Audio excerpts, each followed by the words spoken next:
যদি আপনার হাতে 2-3 দিন সময় থাকে আর আপনি কলকাতার কাছাকাছি একটা সুন্দর বাজেট ফ্রেন্ডলি ট্রিপ প্ল্যান করতে চান, তাহলে ধানবাদ, গিরিডি আর মধুপুর কিন্তু হতে পারে একদম পারফেক্ট ডেস্টিনেশন। এখানে পাবেন ড্যাম, লেক, পাহাড়, ঝর্ণা, মন্দির। একটা ট্রিপে এত ভ্যারাইটি খুব কম জায়গায় পাওয়া যায়। প্রকৃতির সৌন্দর্য আর শান্ত পরিবেশ আপনার ট্রিপটাকে করে দেবে একদম রিফ্রেশিং। এই ভিডিওতে আমরা শেয়ার করব পুরো 2 রাত 3 দিনের ডিটেইলড ট্রিপ প্ল্যান, যেরকম কিভাবে পৌঁছাবেন, কোথায় থাকবেন, কোথায় কোথায় ঘুরবেন, সাইট সিইং খরচ কত পড়বে এবং আরও অনেক গুরুত্বপূর্ণ তথ্য। তাই অনুরোধ রইল ভিডিওটা একদম শুরু থেকে শেষ পর্যন্ত দেখার জন্য, কারণ প্রতিটা ডিটেল আপনার ট্রিপ প্ল্যান করতে অনেক সাহায্য করবে।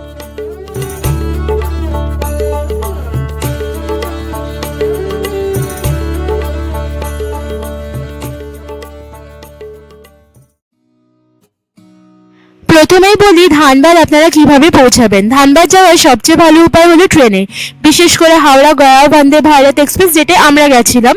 তাছাড়া হাওড়া দিল্লি রাজধানী এক্সপ্রেস এবং হাওড়া রাঁচি শতাব্দী এক্সপ্রেস, এই 3টে ট্রেনই আপনাদেরকে 3 ঘন্টার ভেতরেই ধানবাদে পৌঁছে দেবে।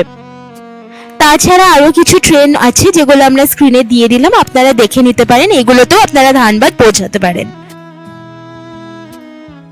এইবার আসি ধানবাদে কোথায় থাকবেন। ধানবাদে অনেক বাজেট হোটেলই আছে। আমরা তবে ছিলাম হোটেল ম্যাস্টিফে। এটা একটা মিড বাজেট হোটেল। এখানে আমাদের পড়েছিল 3000 টাকা। রুম আর সার্ভিস দুটোই বেশ ভালো ছিল। আমরা কিছু বাজেট প্রপার্টি ডিটেলস ডেসক্রিপশন বক্সে দিয়ে রাখবো, আপনারা চেক করে নিতে পারেন। এইবার আসি ট্রিপের সবচেয়ে interesting part, site seeing. Dhanbad স্টেশনে পৌঁছেই আমরা স্টেশন থেকে একটা অটো বুক করে নিয়েছিলাম এবং সরাসরি সাইট সিইং শুরু করে দিয়েছিলাম। আমরা ঠিক করেছিলাম যে সব ঘোরা শেষ করার পরেই হোটেলে চেক ইন করবো। স্টেশন থেকে প্রথমেই আমরা যেখানে গেছিলাম সেটা হলো ভাটিন্ডা ফলস, যা স্টেশন থেকে প্রায় 14 কিলোমিটার দূরে। পৌঁছাতে আমাদের প্রায় 40 মিনিট মতন সময় লেগেছিল। সবুজে ঘেরা পাহাড় আর বড় বড় পাথরের মাঝে এই জলপ্রপাত প্রকৃতি প্রেমীদের জন্য কিন্তু একদম পারফেক্ট। ঝর্ণার জল পড়ার শব্দ আর চারিপাশের নীরবতা মিলে এক অদ্ভুত শান্তির অনুভূতি দেয়। এরপর আমরা গিয়েছিলাম রামরাজ মন্দির, যা ভাটিন্ডা ফলস থেকে প্রায় 17 কিলোমিটার দূরে। এখানে পৌঁছাতে আমাদের সময় লেগেছিল প্রায় 1 ঘন্টা। এই মন্দির কমপ্লেক্সে শ্রীরাম, লক্ষ্মণ, সীতা, হনুমানজি, শিব ঠাকুর, গণেশ ঠাকুর, মা অন্নপূর্ণা, রাধাকৃষ্ণ, ভগবান বিষ্ণু ও ব্রহ্মার মন্দির আছে। আমরা যখন গিয়েছিলাম তখন কোনো উৎসব চলছিল, তার জন্য খুব বেশি ভিড় ছিল। তবে সাধারণ দিনে জায়গাটা খুব শান্ত ও সুন্দর। মন্দিরের বাইরে একটা ছোট্ট লেক আছে, যেখানে প্যাডেল বোটিং এরও সুবিধা রয়েছে। তৃতীয় গন্তব্য ছিল অসাধারণ সুন্দর তোপচাঁচি লেক, যা রামরাজ মন্দির থেকে প্রায় 30 কিলোমিটার দূরে। এই লেকের সৌন্দর্য সত্যি কিন্তু ভাষায় প্রকাশ করা কঠিন। চারিপাশে সবুজ বন, পাহাড় আর শান্ত পরিবেশ, এক কথায় পারফেক্ট রিল্যাক্সিং স্পট। 1915 সালে পরশনাথ পাহাড়ের ঢাল কেটে এই 214 একর জুড়ে লেকটি তৈরি করা হয়েছিল। এখানে আমরা মহানায়ক উত্তম কুমারের পুরনো বাড়িটাও দেখেছিলাম, যদিও এখন সেটি বেশ বাজে অবস্থাতেই রয়েছে।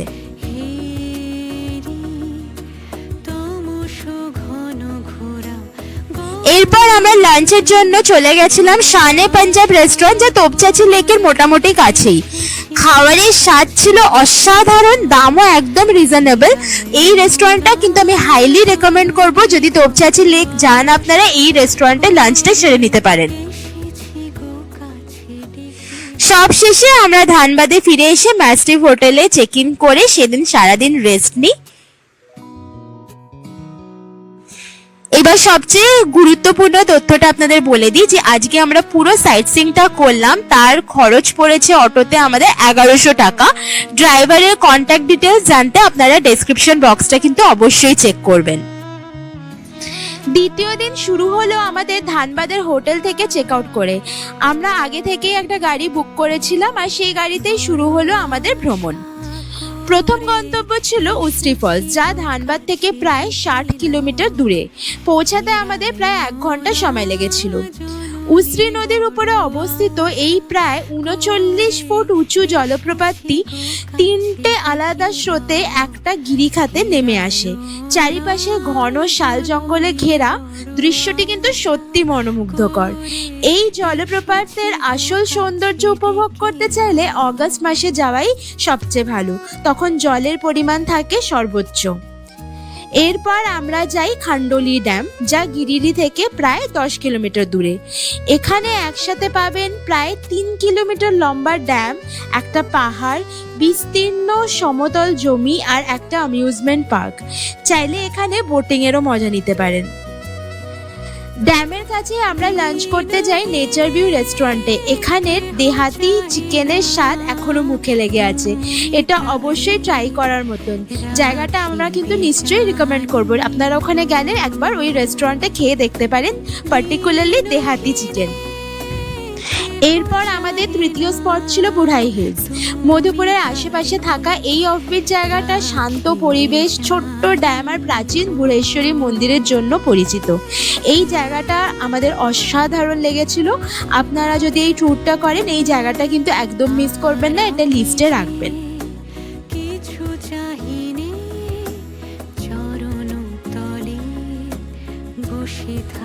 এরপর আমরা যাই পাত্রল কালী মন্দির, যা মধুপুর শহর থেকে প্রায় 7 কিলোমিটার দূরে অবস্থিত। প্রায় 6-7 শতাব্দী আগে রাজা দিগ্বিজয় সিং এই মন্দিরটি তৈরি করেছিলেন। এটি মধুপুরের অন্যতম প্রাচীন ও পবিত্র কালী মন্দির। তারপর আমরা ঘুরে দেখি সেন্ট কলম্বাস চার্চ, যা মধুপুর স্টেশনের কাছেই অবস্থিত এবং এখানকার সবচেয়ে পুরনো একটা চার্চ। দিনের শেষে আমরা চেক ইন করি স্টোনবেরি রিসোর্টে, যা মধুপুরের একটা জনপ্রিয় রিসোর্ট। এখানে আমাদের অভিজ্ঞতা কিন্তু ছিল অসাধারণ। এখানে রুম ছিল বড়, পরিপাটি ও সুন্দরভাবে সাজানো, আর খাবারের স্বাদও ছিল অসাধারণ। প্রতিটি আইটেমই ছিল এক কথায় লাজবাব। বলে রাখি, ধানবাদ আর মধুপুর নিয়ে আমাদের একটা ডিটেলড ভিডিও অলরেডি চ্যানেলে দেওয়া আছে, ডেসক্রিপশন বক্সে আমি লিঙ্কটা দিয়ে রাখবো, আপনারা চাইলে একবার দেখে নিতে পারেন। ফেব্রুয়ারি 2025-এ এখানে আমাদের রুম ট্যারিফ ছিল 2800 টাকা। বর্তমানে কিছুটা পরিবর্তন হলেও হতে পারে। সন্ধ্যায় আমরা যাই বর্ধমান সুইটসে, যা মধুপুরের একটা জনপ্রিয় মিষ্টির দোকান। এখান থেকে আমরা কিনেছিলাম ছানার মুরকি, স্বাদে একেবারে অসাধারণ। অবশ্যই ট্রাই করে দেখবেন যদি আপনারা মধুপুর আসেন। এইবার একটা গুরুত্বপূর্ণ তথ্য শেয়ার করে রাখি। আজকে আমাদের সারাদিনের সাইট সিং করার জন্য আমরা স্টোনবেরি রিসোর্ট থেকে গাড়ি বুক করে রেখেছিলাম। আমরা আগেই রিসোর্টে বলে রেখেছিলাম আমাদের জন্য গাড়ি ধানবাদে পাঠিয়ে দেওয়ার জন্য, তো ওনারা তাই করেছিলেন। আর এই গাড়িতেই আমরা আজকে সারাদিনের সাইট সিং করেছি, যেটার খরচ আমাদের পড়েছিল 4500 টাকা। আপনারা যদি আর একটা দিন এক্সট্রা ম্যানেজ করতে পারেন তাহলে আপনারা কিন্তু দেওঘরটাও ঘুরে আসতে পারেন, তবে আমাদের হাতে আর সময় ছিল না, তাই আমরা পরের দিন চেক আউট করে এখান থেকে পাটনা হাওড়া জনশতাব্দী এক্সপ্রেস ধরে বাড়ির পথে রওনা দিই। যাই হোক, আজকের এই ভিডিওটা আমরা এখানেই শেষ করলাম। ভিডিওটা যদি আপনাদের ভালো লাগে, ইনফরমেটিভ লেগে থাকে, প্লিজ লাইক করবেন, আমাদের চ্যানেলটা সাবস্ক্রাইব করে আমাদের পাশে থাকবেন।